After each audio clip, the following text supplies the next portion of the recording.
Hello and welcome. Thank you for joining us for a special presentation sponsored by the Equity Council Development Work Group. I'm Mapi Bias, Student Affairs Intake Specialist and a Development Work Group Committee member. I'm happy to introduce today's speaker, Dr. John Chavez. John is the Practicum Coordinator for the College of Health, Human Services, and Science and a Development Work Group Committee member. John's presentation is titled, Locating Disconnection, First-Generation College Students and the Impact Their Cultural Navigators Have the Potential to Create. Please welcome John. Great, thank you, Mapi. I really do appreciate it. And I also wanted to go ahead and thank Dr. Yolanda Harper and Kate Johnson and everyone else involved in putting this presentation together. Also wanted to thank our faculty, our academic advisors, and other staff, essentially everyone who supports our students in their endeavor to achieve academic success. My talk, Locating Disconnection, First-Generation College Students and the Impact Their Cultural Navigators Have the Potential to Create.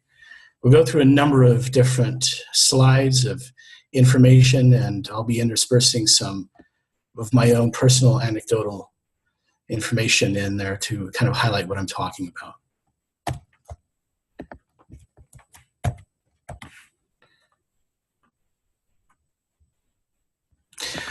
In the first slide, I wanted to actually go ahead and share with you, you'll see pictures of my family here themselves, and then I also wanted to start with a couple of epigraphs.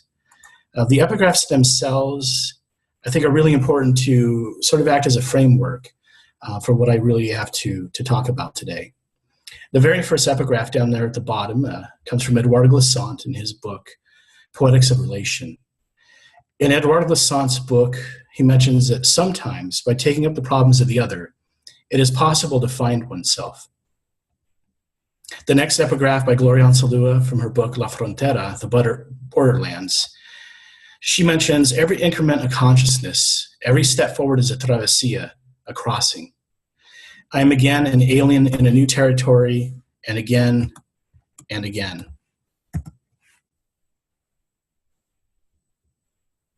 So I'd like to reintroduce myself. My name is John Chavez. I am the grandson of a foreman of a lettuce-picking crew in the San Luis Valley here in Colorado. My grandfather, Florentino Chavez, had a 6th grade education, and my grandmother, Maria Armenta Chavez, no more than a 4th grade education. My grandfather, Blas, had an 8th grade education, and my grandmother, Corina Aragon, died before I was born, so I never got to know her very well at all, of course. Both my parents have a high school education, though with my father, the lore is that we really still don't know. My father enlisted in the Army when he was late in high school, and he did so, I think, to escape his home situation, where my grandparents suffered from alcoholism, and that manifested into family tension and verbal and physical abuse. Both my parents took community college courses to stay relevant in their jobs. My brother Ken and I are first-generation college graduates, and when it comes to our extended family, among us cousins, we're first-generation college graduates. After leaving Fort Lewis College, because I wasn't prepared to be there, I attended Pikes Peak Community College before transferring to Colorado State University. I was the first person in my immediate family to earn a master's degree at Central Michigan University. After completing my MA in literature, I earned my master's of fine arts in creative writing from New Mexico State University. I then earned my PhD in 20th century American literature and creative writing in 2011 from the University of Nebraska-Lincoln. I don't bring all this up to impress you, but rather really to highlight the fact that I relied on plenty of people to help me understand this foreign place I'd been invited to, called university, and that these people were mentors to me. They helped me fully occupy a space that people from my background had not historically been invited to occupy. My cultural navigators and my mentors were people like Dr. Andrade, Dr. Thiem, Dr. Mullen, Dr. Lease, Dr. Bardens, Dr. West, Dr. Voisin, and Dr. Raz. People exactly like you. So I wanted to start by asking the question, what is equity? And I think it's important to point out a common misconception. Equality is about sameness. It focuses on making sure everyone gets the same thing. Equity, on the other hand, is about fairness. It ensures that each person gets what he or she needs. Historically, low-income students and students of color have been excluded from too many opportunities in higher education. And today's policies, expectations, and unspoken rules perpetuate the problem, according to the Department of Education. If you take a look at the visual with the percentages and the different colors among the bars, you'll notice that at two-year institutions, Hispanic or Latino students take, at times, at least at the rate of 43%, 3 or more developmental education courses. And that's exactly who I was. I had to take developmental education courses at Pikes Peak Community College so that I could survive in the program that I was going to be a part of. At four-year institutions, those numbers look a little bit different. But still, Hispanic or Latino students have to take 3 or more developmental education courses at a rate of 24%. If we take a look at the other visual, equality, you'll notice, allows everybody to have the same size of box, but the smallest person to the far right can't even actually ring the bell. Whereas with equity, everybody is given a box appropriate to their needs so that they can achieve the goal they're being asked to do.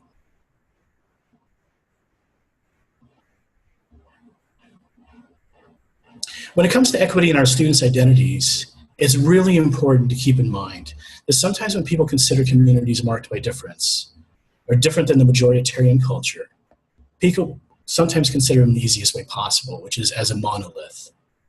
In other words, people might think, for example, that Latino students are economically disadvantaged and academically underprepared. Of course, not all. That's not true. Communities of color or communities with different socioeconomic status and so on are very heterogeneous. They are different from one to the other, as every existing community is. I bring this up to highlight that everyone you meet will always be other to you. If you think about it, you are the only singularity in human existence that will happen. So with that said, I think it's important to meet students at their life location, and that's really become part of my mantra. As Alfred R. Scheidemann and Maris R. Thomas observe in their article, "Are college faculty and first-generation low-income students ready for each other?" There are complexities to consider. And the graphic to the right points out all of the complexities that we sometimes embody and the intersectionalities of those. But they wanted to highlight 2 points here early on in their article, that first-generation students, especially those from racial and ethnic minority backgrounds, often describe themselves as unprepared for the alienation they feel upon entering college. Also, they are more likely than non-first-generation students to view the campus environment, particularly the faculty, as less supportive and less concerned about them. When it comes to my own personal experience, I did feel alienation, but it was more so from not really knowing what to expect, not knowing which office to go to, not knowing which questions to ask. But given the graphic, let's take, for example, 3 different students.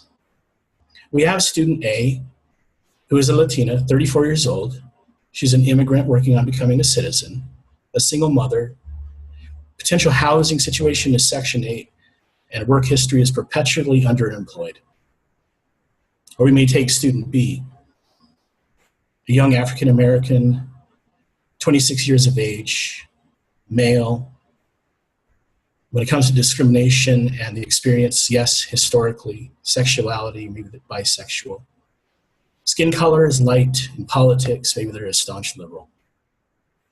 When it comes to student C, we're looking at a white student, age 48, American, religion, they're Catholic. Disability, yes. Income, middle class, education, a bachelor's of arts in economics, and maybe they're coming back to school for a second bachelor's or a master's degree. And when it comes to a disability, yes, because they served in Desert Storm. I bring all this up because I want to at least speak to the environment that each and every one of us as a college student existed in. Now, this information is the National Collegiate Demographic of Students and Faculty from the Chronicle of Higher Education. And the challenge for first-generation low-income students at times is their faculty are broken down in this particular way. And this information is nationwide, but what I'm offering you here are the schools that I either attended or that I taught at.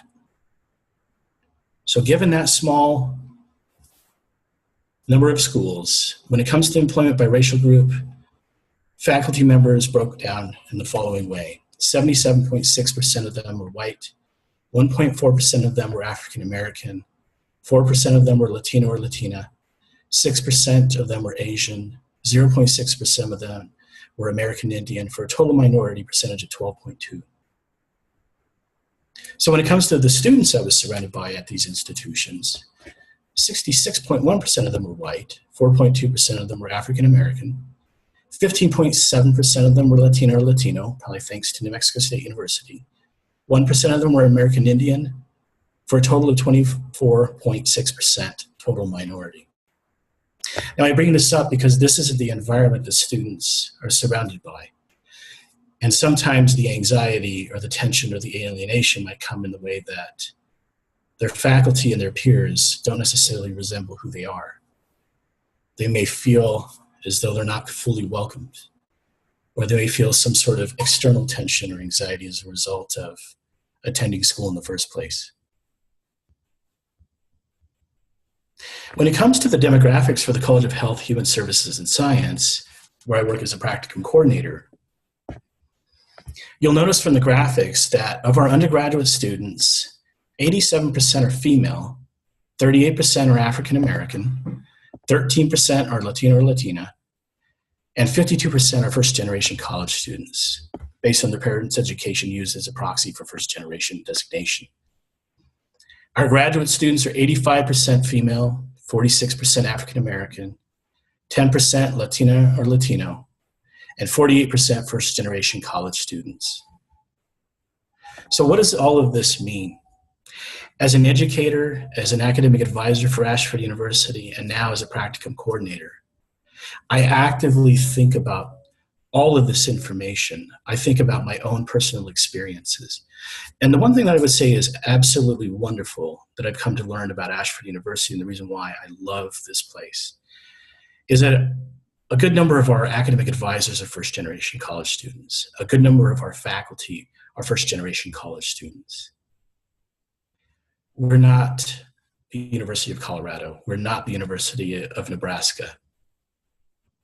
What we can learn from the numbers, however, is asking ourselves critically and thinking about it in a reflective manner, who are our students? How many of them have not taken remedial education courses elsewhere, or are sometimes underprepared to earn a bachelor's degree or a master's degree? Where are they from, regionally speaking? Not all states have the same kind of budget when it comes to education. I know when I taught at New Mexico State University, we were often told that our students might be a little less prepared because we were one of the poorest nations in the Union. And education was not always lavishly funded. What kinds of tools can I provide those students then? Do they know where to go to find those tools here at Ashford University? Do they know what to ask for when they get there? All of those questions are really important because sometimes just providing students the language to meet with a reference librarian or to chat with one or to attend the Writing Center is extremely important. We're empowering them. I got all of these tools by way of asking every single question again and again. Also, what are our students' preparedness level when it comes to study skills? For me, one of my remedial education courses was Study Skills 101. It's probably actually 099 or something like that, in fact. But it was helpful. It was important. When I was in high school, I was an amazing student in music and music theory, but otherwise I was in the back of the room daydreaming and not really taking advantage of the good high school that I went to. What about critical reading skills? Do they know it's not a sign of weakness to ask question after question after question? In fact, I would always tell my students, absolutely, please use me as a resource. I'm here to help. And the only stupid question that ever exists is the one that you don't ask. Ultimately, when it comes to being an academic advisor, a faculty member, and now an academic staff member, I do think of myself as a cultural navigator. And I often ask, what can I do to help students navigate this terrain, to mentor them, to guide them to success? In one instance, one of my conversations with a student when I was an academic advisor kind of went like this. My student was absolutely anxious, was getting ready to drop from university, didn't really know exactly what to do next, felt really frustrated. And we continued to talk, and I asked her, if you don't mind me asking, are you a first-generation college student? And she said, yes. And the bridge that I built by taking up the problems of the other was to say, so am I. So if you don't mind me using an analogy, this is what I think is happening. You've arrived on a very different planet and one that you have no guidebook to navigate. As an academic advisor, I'm here to help you navigate that planet because I went through the exact same kind of thing. And it was my faculty members, my staff, and my advisor who really helped me navigate that terrain, who helped me really actually go through my travessia, my travel, to be in a new terrain again and again and actually survive it.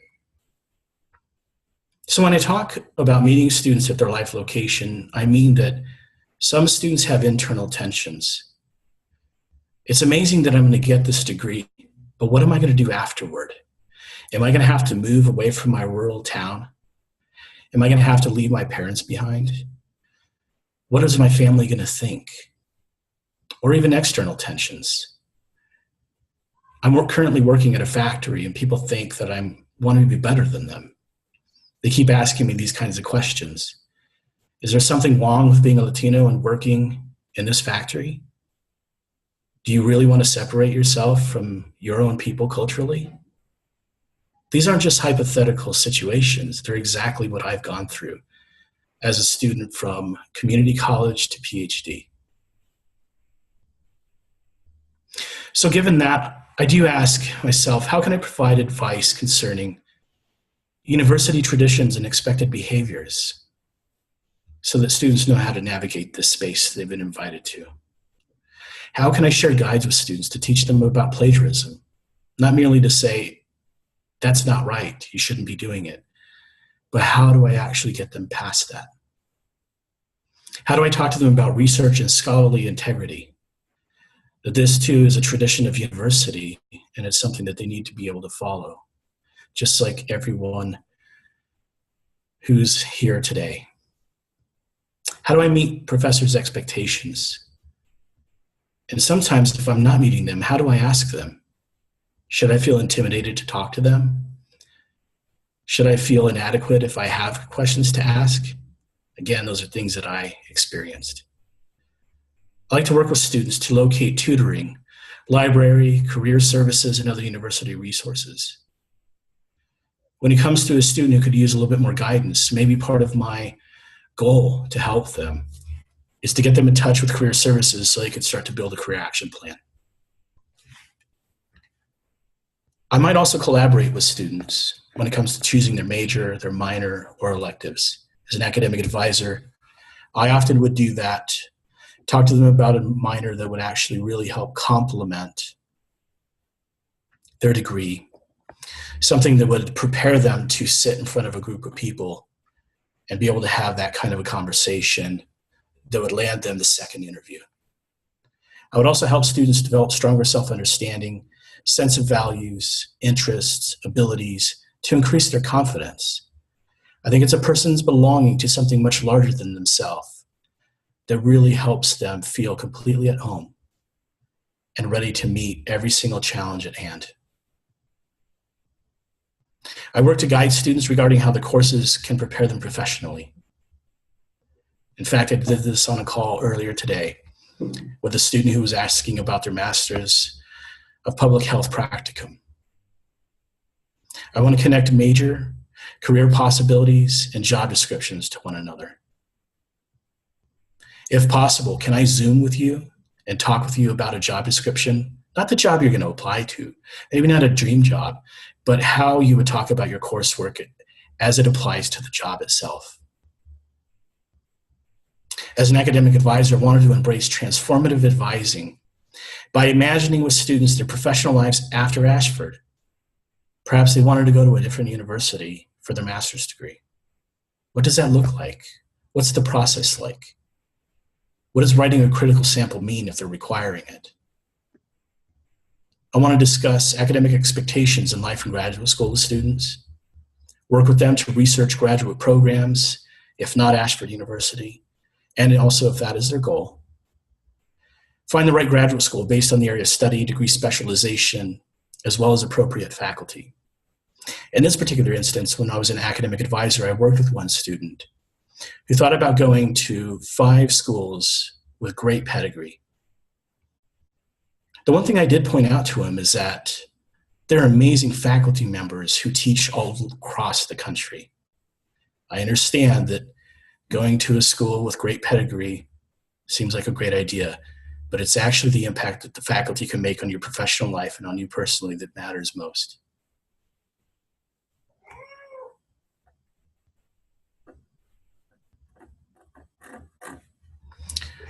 All of these things I do talk with students about. And I do talk with them because being a cultural navigator is important. And further, what does that mean? It means that we strive for equity with every phone call we make, with every email that we respond to, no matter if the call or the email is transactional sometimes or transformational. It means that we try to find ourselves in our students' narratives. Sometimes by taking up the problems of the other, we're able to find oneself. That is, we need to understand their anxieties, their fears, their feelings of alienation, be able to talk with them about it, through it, and completely out to the other side of it. It doesn't necessarily mean that as a community that we act as their therapists or access to wellness advisors. We do have those professionals who do an amazing job with students. But rather it means that we reflect deeply and ask, if I were invited to this very different planet, what would I want to know and why? Once you arrive at that particular answer, it means that you put yourself in your student's place and work to help them survive their own travessia and mentor them along the way. You really never know whose life you're going to change. As people like you, when I was an undergraduate student, changed my life. So I want to leave you with 3 epigraphs. Leo Buscaglia, who had a 3-year wait list when it came to his class, Love 101 at the University of California system, mentioned, change is the end result of all true learning. Bell Hooks, an amazing and I think seminal thinker in theory. To be truly visionary, we have to root our imagination in our concrete reality while simultaneously imagining possibilities beyond that reality. And finally, Paulo Freire, no one is born fully formed. It is through self-experience in the world that we become what we are. Thank you all once again. I really do appreciate you taking the time out of your day to be here and share this time with me. There was an interesting question that Dr. William Woods posed. I wasn't sure if you caught that one. Right. So do our minority students voice how important it is to them to see faculty that are racially the same or at least racially diverse? I would say absolutely yes, most definitely. Not in every single case. I mean, in fact, I left university for an entire semester. And my academic advisor was not of my same community. But one of the most important things he ever did was to try to find a way for me to stay at Colorado State University. He also at least acknowledged and really brought up the fact that he was concerned that I would never return, because sometimes students from diverse communities, if they leave, they don't return. And he was a very thoughtful person and an amazing researcher. So I'm take him at what he really felt was potentially a problem. he actually called me every single other week for the entire semester that I was gone. So yes, is it important to see faculty of your same background? Absolutely. Is it equally important for those faculty, whoever they may be and whatever background they come from, to support you and make you feel seen and heard and show care? Most certainly. In fact, that person, Dr. Thiem, changed my life. John, Sherry Ketchum just posed a question, wondering how normal is your personal practice within advising? What is the advising culture here at Ashford? I really actually do think that it is. When it comes to the advising culture, absolutely. I also think that a lot of this kind of inquiry and this kind of reflection is really being embraced by the student advising managers here in Denver. And I did a sort of talk somewhat similar to this. I mean, it wasn't all the same information, but I think it was because we really wanted to acknowledge who our student body is, to really think about the ways in which we connect with them. And they do. They spend plenty of time really reflecting in these ways. I think it's the transformational level that they're all interested in getting to. And by transformational level, I mean really connecting with each and every student. And we have academic advisor introductory calls where we really kind of get to know the student. There's actually a full cue kit that we go through in order to be able to get to know our students to the best of our ability. I think they are very invested in this. I think that when it comes to diversity, equity, and inclusiveness in higher education, I really feel like we're moving in the right direction. I couldn't be prouder, in fact. John, there's just a quick question for you around first-generation students. Newton Miller has shared about how it's imperative for when you have African Americans, especially males, in your classroom to be proactive in reaching out to them and not wait for them to ask for help. In your experience, in your research around first-generation students, do you find that to be a similar theme? Yes, definitely. I think sometimes for all, well, and it's, so when it comes to my own, sensibilities, I kind of take a little bit of a step back. I don't want to speak for every community or every student of color or, community of color, because I just don't think that I have, the right to do so. But what I would say from my own personal experience that maybe lends itself to even some of my conversations with students is that in a lot of ways, students feel like they should already know things. They should already know what to do when a problem arises. They should already know how to study, how to write an academic level paper. They should know how to take quizzes. They should know how to interact with professors. I mean, everything that we expect of them. And I think sometimes because students come from that community, the impact of that should know sort of phrase that kind of plays over and over and over in your head like a tape becomes really loud. And it really stops students from reaching out, I would say. There were times when I felt completely inadequate. I should know all of this. And I'm in college. I got accepted to Colorado State University. And if I go and ask question after question of my professors in their office hours, they're going to think that I'm not doing my work or that I'm not up to the challenge of being in university. It wasn't a matter of pride. It was a matter of feelings of inadequacy, at least for me, that I had to get over. It was a matter of also knowing that I was seen. And I think once that happened, once I really felt like the people who I was relying on to get through my educational experience, I really felt that they connected with me, they made an effort, then I was more than willing to do so with them as well. Sometimes it may be a matter of trust. So as an academic advisor, I would always try to do that. And I think, even now as a practicum coordinator, I mean, students are being asked to go out and create connections with site locations themselves and part of the coaching that I go through with some of my students is, that's what I'm here for. I'm here to support you and be able to answer any question that you have. Thank you, John, for that wonderful presentation, and thank you all for attending. A recording of this presentation will be made available and sent via email this week. Once again, thank you. Great. Thank you all so much for coming. I truly appreciate it.